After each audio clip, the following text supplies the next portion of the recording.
Welcome back, everyone, to dive number 2 from Miami, Florida, January 21st, 2002. If you watched my first video, which, if you're watching this one, I assume that you watched my first video. I mentioned there were 2 dives, and this is dive number 2. Just looking at the stats here, you can see not as deep, a little longer, so we only went 27 feet deep. And we were down there for an hour, though. That's a solid dive. An hour is a solid dive. And, I'm not really sure exactly where we were. I totally forget where the dive boat captain said we were. So the last dive was Neptune Reef. This one had a name, too. I cannot remember it. This was a good dive. Might have been even better than the last one in some regards. It was a lot more natural. So there were no tombstones, no grave sites. This was open reef on the outskirts of Miami. I mean, honestly, I was surprised to see this much life and variety this close to Miami. I mean, Miami is, it's one of the triads of, I don't know. what do you want to call it? It's Miami, New York, and LA. A lot of people is what I'm trying to say. Debauchery? That might be the wrong word, but so many people in Miami, so many people in New York, so many people in LA. This is one of those vertices. And, we were on the boat and we could see the beach. We could see Miami skyline, especially from this location. I think we were closer to the shore from this location than the last. And, they had a name for the reef. I can't remember it, but we dove down there and it was great. It was just a lot of life, a lot of fish, a lot of coral. And they gave us very specific navigational directions. And I'll talk about that a little later, but this is probably the best navigation I've ever done. Because they were like, I'll talk about it now. They said, we're parked at the corner of this reef. They said, jump in the water and swim. Oh, geez, I'm going to get, what direction was it? I think it was swim east. Swim west, swim north, swim east, swim south. And they said, basically go west until you run out of coral and hit the sand. Then go north until you run out of coral, hit the sand. East, same thing. South, same thing. And you should run into the boat. And that was pretty spot on. Navigation sounds easy, but once you get underwater, it's a whole different animal when you can only see, the visibility here was probably 40, 50 feet. But even then, it's still not as easy as you might think. Especially when I learned navigation, it was, 5-foot visibility. It was stick close to your buddy.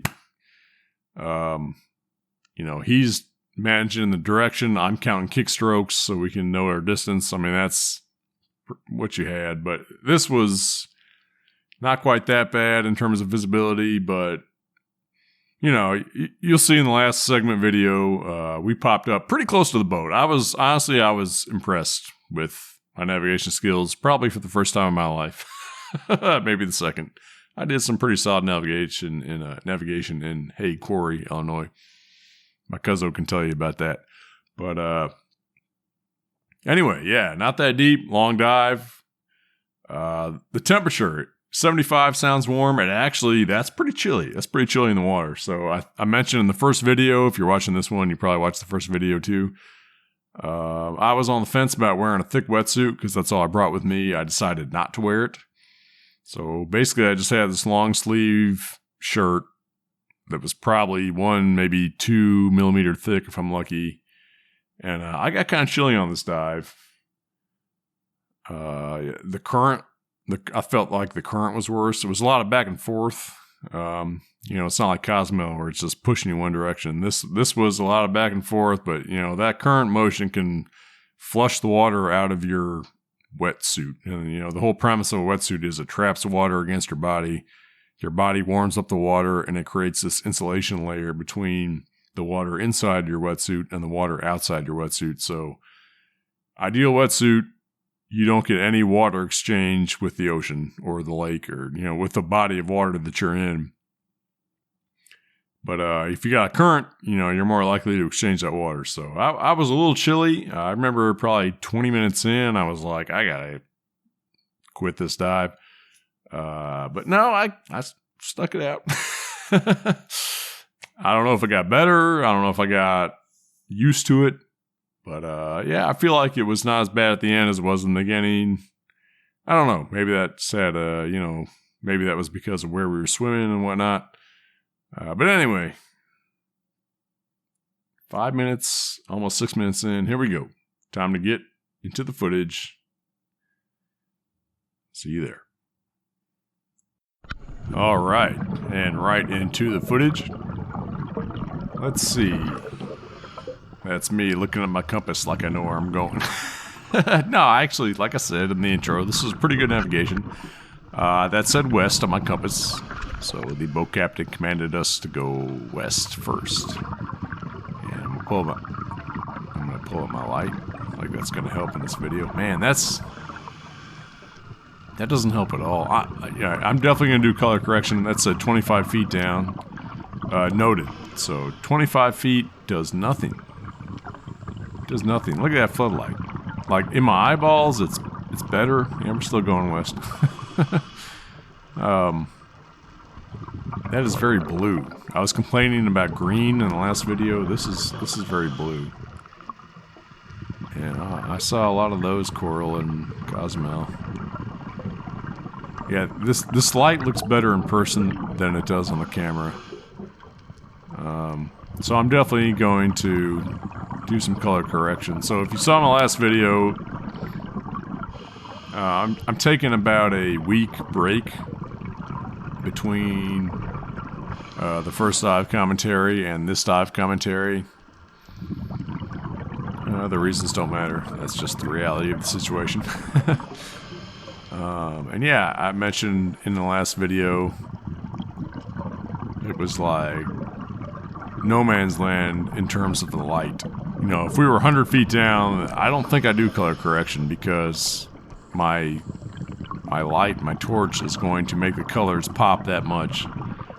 But here, it's super blue, 25 feet down, the light doesn't change that much. I just pumped some air into my BCD if you heard that. What did I say? The light doesn't change that much? That makes no sense. The light doesn't fade that much in terms of what you see with your eyeballs. So I turn on this light, and I have a pretty good light. But as you can see from the video, or as you can see from the raw footage that I'm going to color correct, so you probably won't see it that well. This light doesn't add much at all to the video, because we're at a spot where, we're in no man's land in terms of light coming in from the sunshine, but we're not deep enough to have it all blacked out, so I turn on this glorious torch I have, and a lot of it looks faded in the video. And look at that. That's super blue. Man, that is super blue. There's Matt. What's up, Matt? Oh, here's a school of fish. So, alright, forget about the light for a second. This is the biggest school of fish I've ever seen in my life with my own two eyeballs. I don't know what kind of fish they are.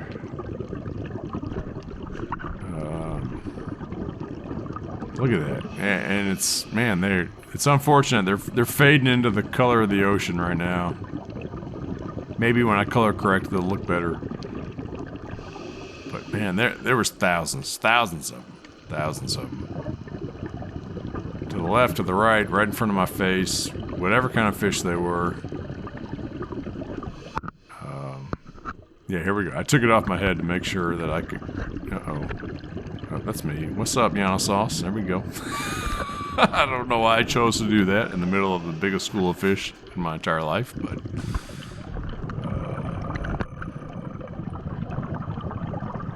Oh, wow. What did I do? Oh, here we go. Here they come. They keep coming. It's incredible. Yeah, when they change direction, it's all synchronous. Like, who decides when to change direction? How do they react that fast? Fish, flock of birds. It's incredible. Oh, look at that little fella. Was he white? Black spots? I don't know. It's tough to tell colors down here exactly. Man, this is blue. So much blue. Alright, I'm checking my compass. We're still going west. That's where we want to go. Boat captain said, head west until you run out of coral, then turn north. So that's what we did. And I mentioned in the first video, my buddy Matt, he had no compass, so it was all me to do the navigation, which...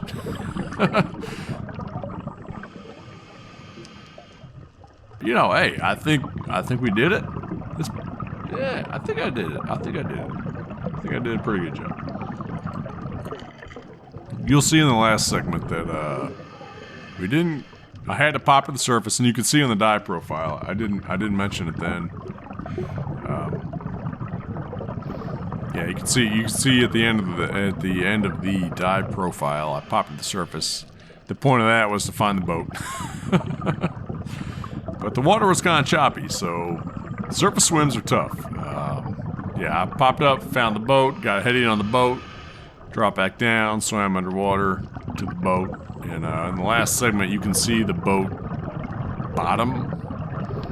I don't know the technical nautical term for a boat bottom, but you can see it right above us. We were probably 20 feet down. That's kind of cool. It's kind of cool sight.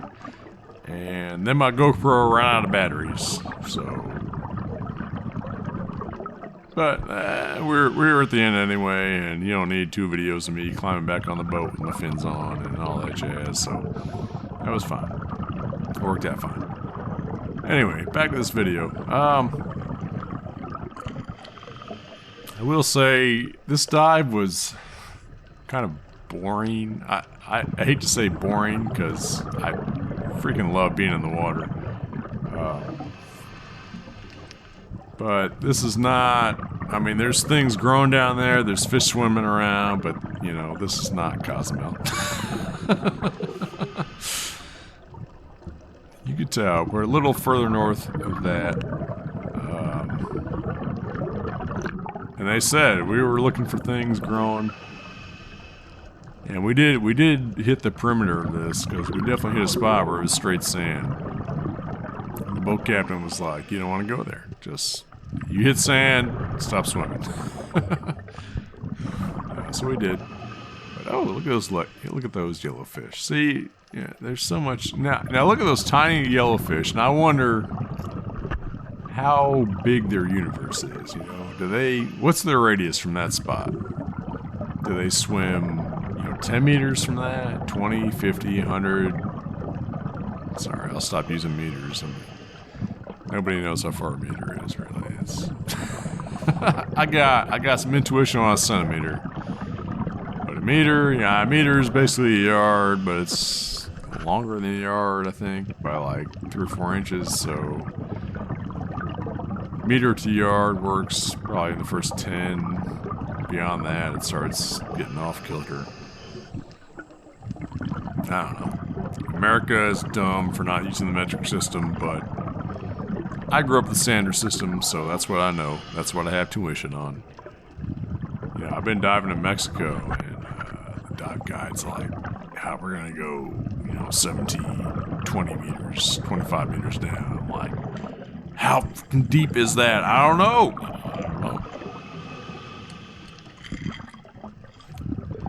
But like meters, I can kind of figure out meters, times 3 is a rough estimate. You start talking kilometers per hour,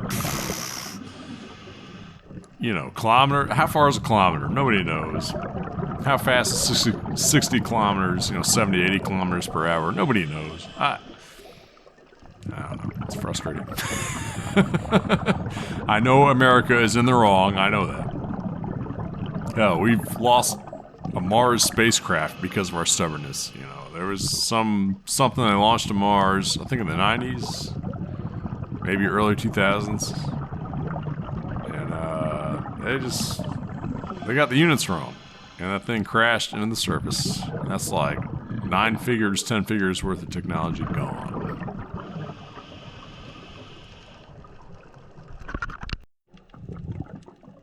And back with some more blue Miami ocean bottom. About 20 feet down.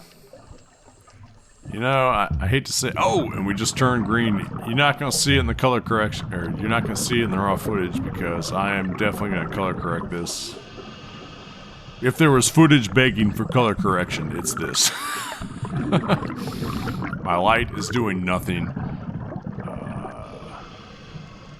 Yeah, it's still pretty blue. Yeah, I'm going to do it. You know, I experimented with that earlier on. I probably said this in the first video. And it was a lot of work in terms of rendering the video. So when I first started doing dive videos, you know, I just upload the raw footage as fast as I can. But now I'm like adding the commentary, and if I'm going to do that, I might as well add the color correction, and it starts getting complicated. And well, you know, this is the we're still going west. Still going west. Matt says, "Look over there into the blue abyss." What do you want me to look at, Matt? I have no idea. You gotta specify better than that, Matt. Man, what do you want me to look at? I don't know. No clue. I didn't see it. What is he saying? Cut it off? Cut it out? What the? Matt, I'm gonna text you and I gotta get to the bottom of what you were talking about, because I am lost right now.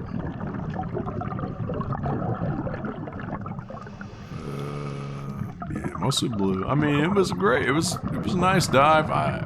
But it was a little uneventful. You know, a little uneventful. I was hoping to see something.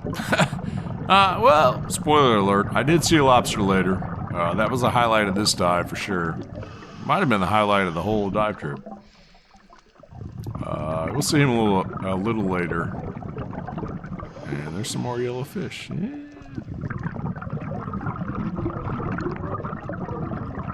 But yeah, you know, Miami is so populated. It's pretty incredible that this lives this close to Miami, because there was a lot of life down here. Yeah, we're still going west.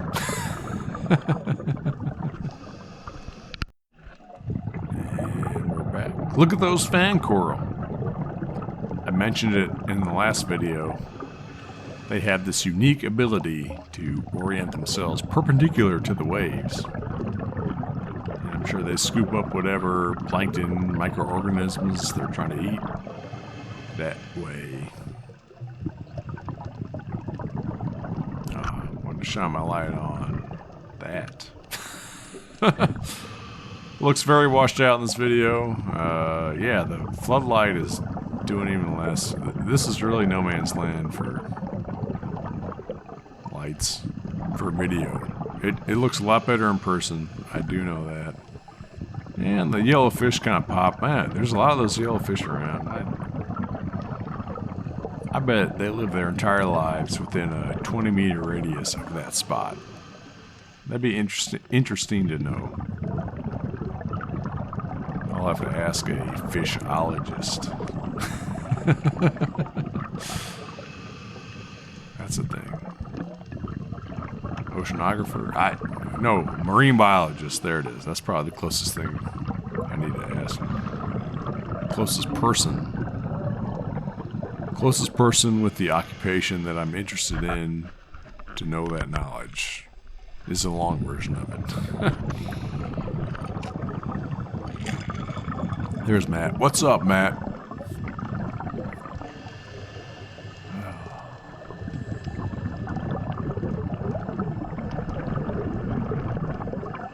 Dead air. Man, I'm running out. I'm running out of things to say. I'm running out. Man, there was something. I thought there was something I wanted to bring up in the first video, but I rambled on for so long, and I was like, I'll touch it in a later video, and I cannot remember. that was now. That looks like an underwater fern. Look at that. It's like a fern. Is that a plant or an animal? I don't know. I know coral's an animal. Yeah, we're still going west. That thing looks like a plant, though. I don't know. That might be some kind of seaweed. I don't know.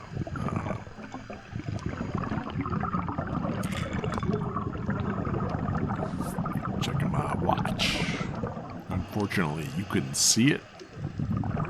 But spoiler alert, we're like 20 feet deep. Temperature is like 75. I'm shivering a little bit. Not like I am now. I live in the Midwest. We just got dumped on. It was like a freaking snowstorm blizzard. We got at least 10 inches. 10 inches of snow. I went romping through that the last 2 days. I went on some good romps. I'll talk about it next video.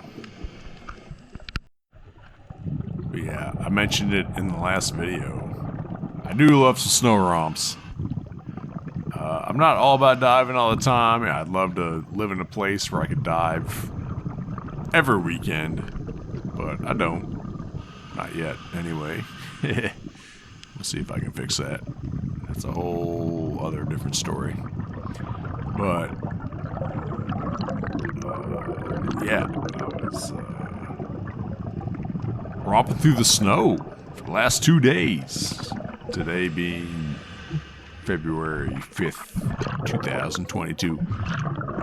We got, if you listen to my videos, you probably know where I live. I'm not going to say it again, but, you know, that information's out there like it matters. But I live in the Midwest, and we got a pretty serious snowstorm the last 2 days. It's Friday. I haven't been to work since Tuesday. I mean, that's how serious it was.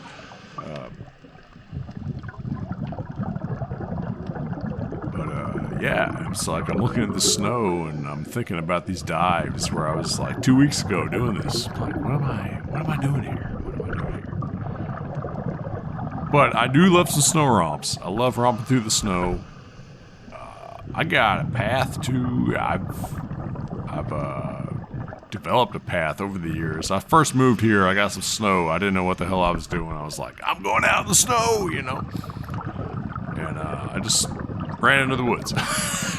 Essentially, I was climbing over fences, and I got my sweatshirt torn on the tips of fence. Like, it wasn't barbed wire, but you know, you've seen those chain link fences where it's like they got the sharp edges sticking out the top. And you know, I'm running through the woods, and before I know it, I'm on a golf course. And you know, we got snow on the ground. There's nobody golfing, but this is private property, you know, so I shouldn't be here. And you know, I'm trying. I don't even want to be here. I'm not trying to go to the golf course. I'm trying to go to the lake. And so I'm walking down, and I hit a fence, and the fence has got those sharp nubs at the top. And I'm like, well, shoot, you know, I can climb over this muff. And man, I climbed up. I can't remember. I might have been a little sauce at the time, just a little bit. But I may not have been. I can't. You know, this is a long time ago. I can't remember. So we'll err on the side of caution. Err on the side of conservatism. And I must say I was 100% sober. And I tried climbing over this fence, and I lost my balance or something, and kind of fell over to the other side. And, you know, one of the sharp things in the top caught my sweatshirt and ripped a hole in it. And I'm actually wearing the sweatshirt right now, which that's kind of ironic. That's probably the wrong word, but it's kind of cool. Oh, here, what direction are we going? I guess we already changed directions. I think we're going south now. I can't quite read that. Anyway. Ripped a hole in my sweatshirt. And I was pissed off for like 15 seconds. And then I realized, wow, that could have been a whole lot worse, you know. All that happened was my sweatshirt tore. I could have like, that thing could have stabbed me in my sternum and ripped a hole in me all the way down to my belly button, you know. I don't know. That's probably not realistic, but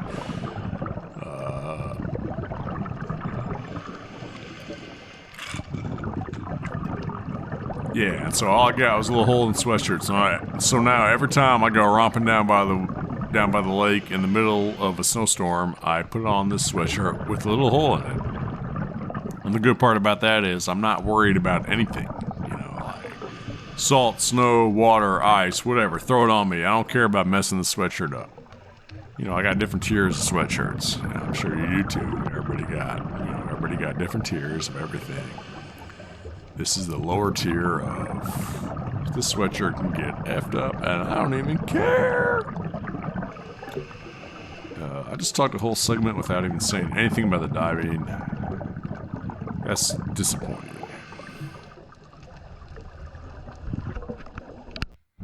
And welcome back to this segment. What's in there? Yeah, I saw this coral all over the place in the Caribbean and apparently off the coast of Miami. Anyway, so this is a re-recording. I was assembling the video and realized that the commentary I did for segment 6, I was actually watching the segment 5 video. And you know that when you are assembling the video and you drop the video into the timeline and then you drop the audio on top of it, and the audio is twice as long as the video, and then you get this really sinking feeling in your heart because you done up. You did something wrong. But I'm here to correct that. There's not much to say about this video anyway. Look at those plants. Coral? I think they're probably plants. Just swaying in the waves. It is beautiful. Really. It's like watching the wind on a Midwest prairie. It's the same thing.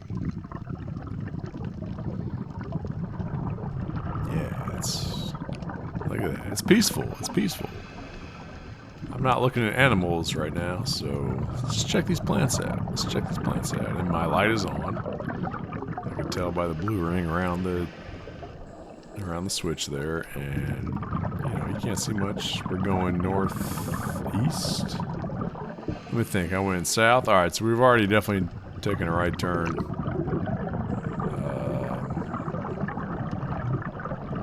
Yeah, it was nice, but as you can see, there's just not much to talk about. A couple fish over there. Got some sand. Got some plants that are perpendicular to the current. I mentioned that on the first dive. Uh-oh. Did I see something? Is there something to talk about? Hey, yeah, there's a fishy. Ooh, what's a fishy? Pretty. Keep on moving.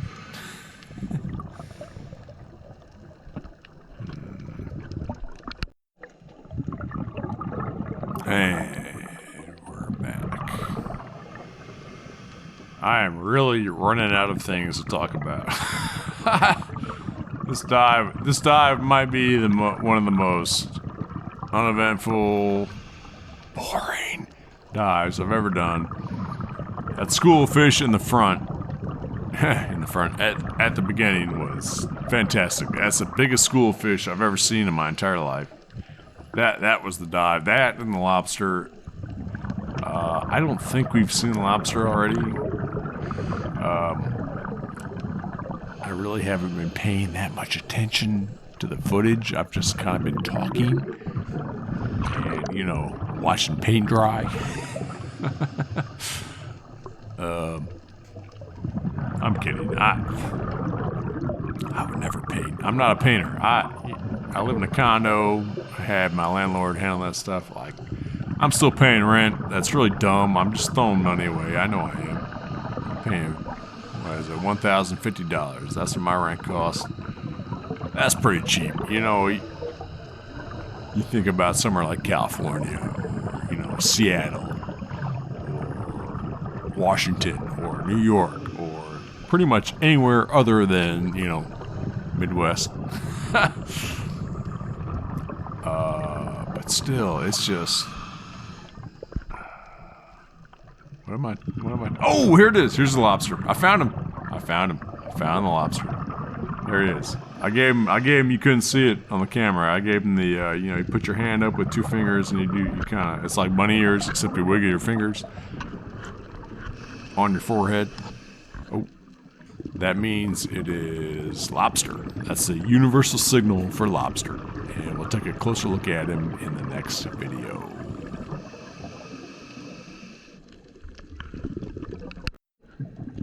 Hey, buddy. I see those lobster antennae pointed in all different directions.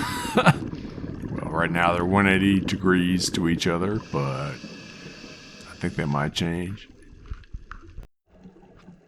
Man, I thought I had more lobster footage than that, but I guess not. That was like a spider lobster. I'm sure that's not a technical term, but what direction are we going? Did I say north? We're going north? West, north. Man, I feel like at this point we should at least be headed like east. I don't know. Anyway, that lobster, I've seen a lobster just like that in Cozumel. They don't have like big pinchers, big claws. I guess you only find that in Maine. They're just fine by me.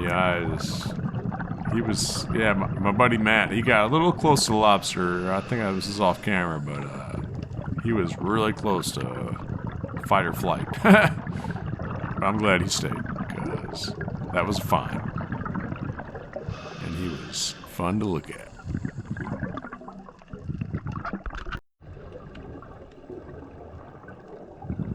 Here we are, back with some more blue water. I'm trying my best with the spotlight to show you all some colors and things.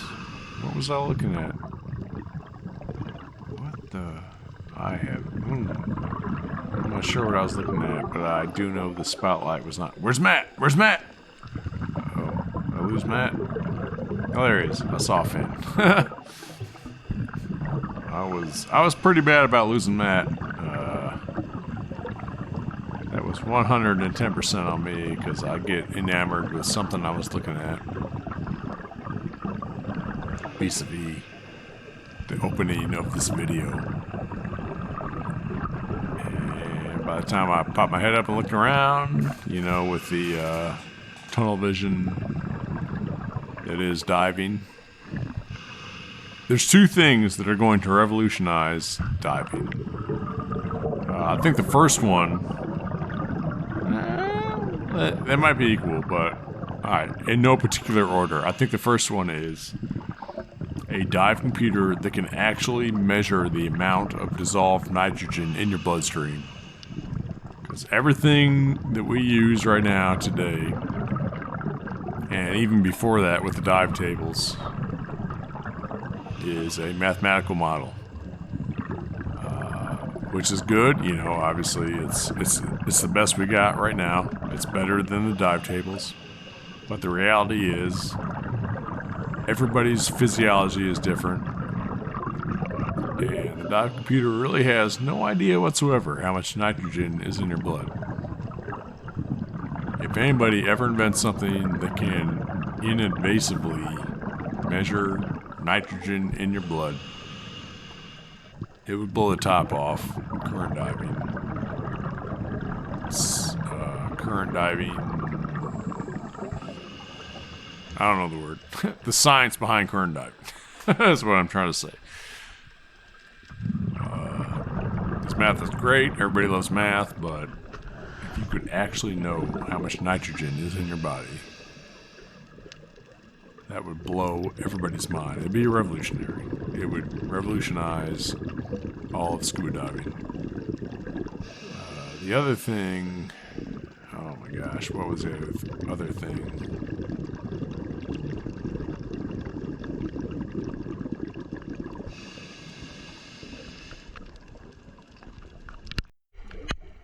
I remember the other thing. It was vision. It was masks. So every mask that you wear when you're diving underwater is it's pretty much tunnel vision. I've actually Googled this. There were some masks. There was a mask made in the early 2000s, I think. that tried to mitigate the tunnel vision effect. And it was this big bulbulus. I think I just made that word up, but like this big thing that stuck out from your face and kind of wrapped around. And it was supposedly, I've never worn one, but it supposedly gave you like pretty good peripheral vision instead of staring through toilet paper tubes or paper towel tubes, you know, the whole time when you're diving, which is pretty much what it's like. But I think the company like went out of business or something, so I guess it wasn't that good. Oh, you know what? I think we reached the end of the reef here. It's looking like we're running out. This is probably a time to change direction.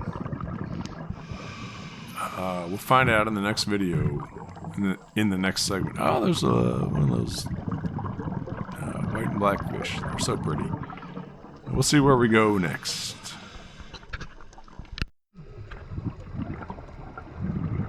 I'm looking for that cardinal direction. I promised you last segment. Oh!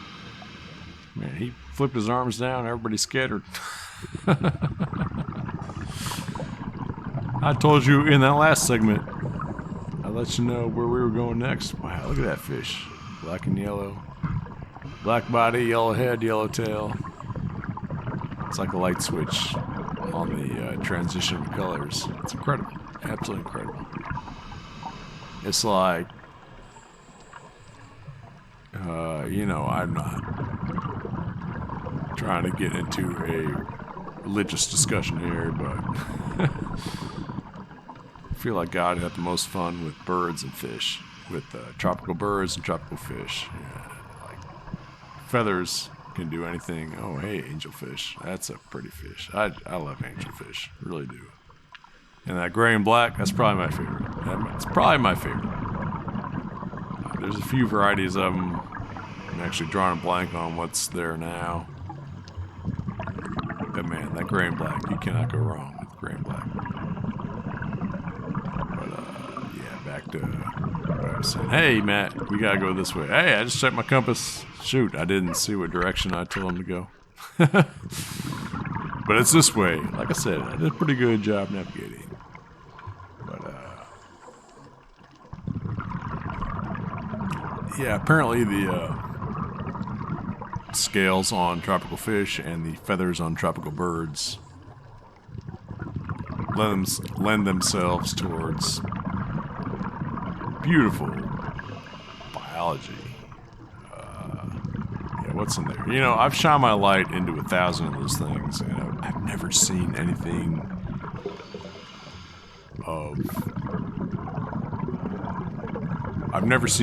that captivated my attention inside one of those. It's just like silt and sand and... You know what? I take that back. I think I've seen one of those... I'll have to check my Cosmo videos. I think I've seen one of those growing sideways.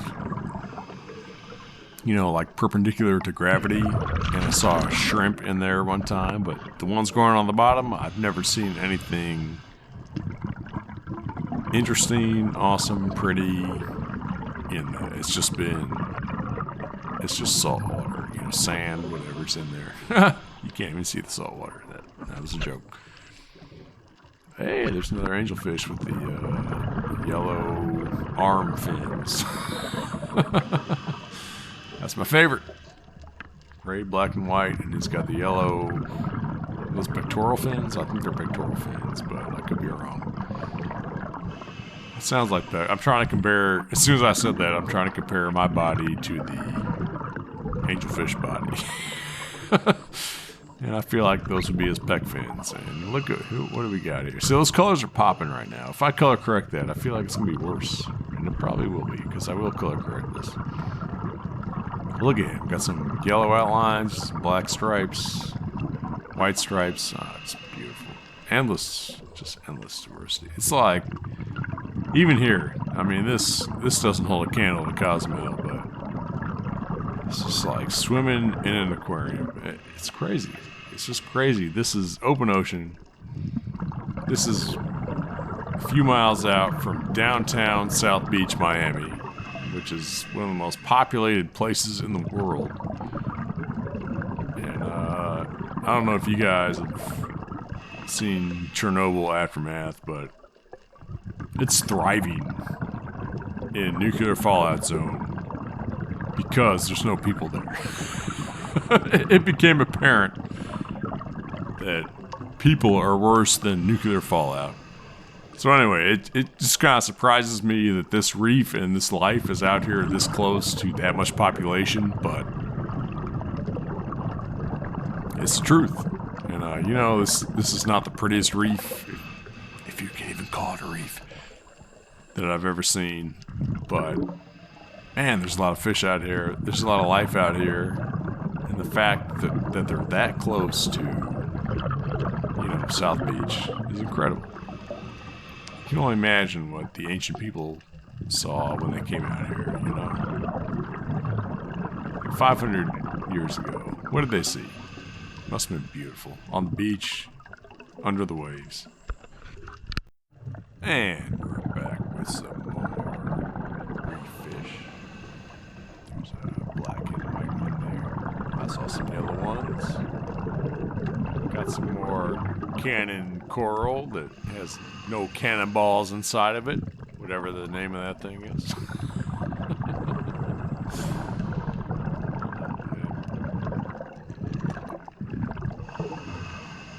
That's rum and coke, if you heard that.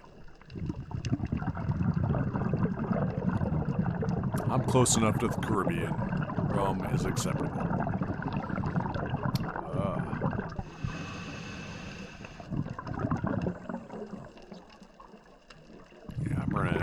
See the coral seaweed, like it looks like a plant, but it might be an animal. You got to be very careful how you characterize that thing. Otherwise, marine biologists will fillet you, and they will take pleasure in doing it.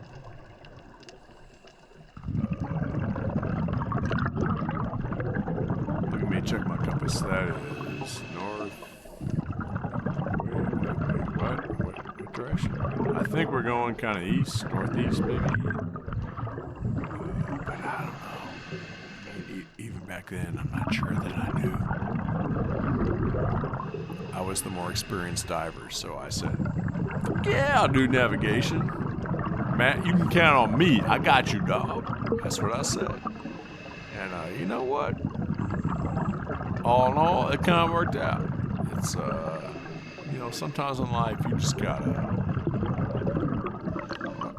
Was I telling him? Oh, so I cut my hands together. I told him, where's the boat? I cut my hands together and then I shrugged my shoulders. That means I don't know where the boat is. I think I told him we got like 8 minutes left. I think that's what I was doing with both hands there. Yeah, I'm popping. Did you see that? I'm popping my snorkel on. We're getting close to the end. Yeah, so I'll talk about this for a second.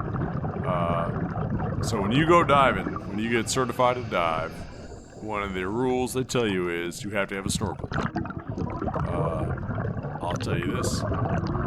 Snorkel, you don't need a snorkel for 99% of what you're diving because you're underwater. And as soon as you go underwater, you don't need a snorkel. But that thing, if it's attached to your mask, which most of them are, is flapping in front of your face. It's getting in the way. Matt says we gotta go up. I'm like, yeah, hold on, just let me check my computer, Matt. Chill. Oh yeah, I was going up to find the boat. We were close to the end. I was like, where? Boom, there it is. See, that's pretty good navigation, man. I gotta pat myself on the back just a little bit. You know, I'm not like Navy SEAL category here. But we were pretty close. So we did basically a square pattern. We went west, we went north. I talked. All good? You want to drop back down and kind of go that direction? Yeah. Let me get a read on it. Yeah, I popped out my... That was pretty good. Honestly. There's me getting a read on it. So we dropped down, like when we started the dive, we dropped down. They told us go west, go north, go east, go south. And we did that. And it probably was not evident in the videos, but that's what I was trying to do. And we came that close back to the boat. So that's pretty good square pattern. I was like, we gotta go this way. I'll take it. You know what? I'll take it. I'll take it. That was not terrible navigation. And I already figured what I was talking about, so I'm gonna go listen to that. I'm gonna go listen to that before I talk about the navigation and finish that thought in the next segment. That way. Ah, yeah. I was talking about my snorkel in the last video. Yeah, so I take my snorkel, detach it from my mask, strap it to my leg using Nike hairband elastic straps is the best way I can describe that. And I've got so many compliments from dive instructors, from regular divers about, hey, look at you carrying a snorkel. And that's the best way to do it. Yeah, I bought a roll-up snorkel, which is like a soft, flimsy thing. I didn't like it. I hated it, in fact. So yeah, now I just strap my snorkel to my leg. And, but this is the end of the dive. Do we see the boat already? I feel it. There it is. Look at that. Look at that. We got pretty close. We got pretty close. There's the boat. There's the boat. So thank you guys for watching. This is the first dive of 2022. Hopefully more to come this year. And stay tuned. I love sharing this with you guys. Until then, peace out.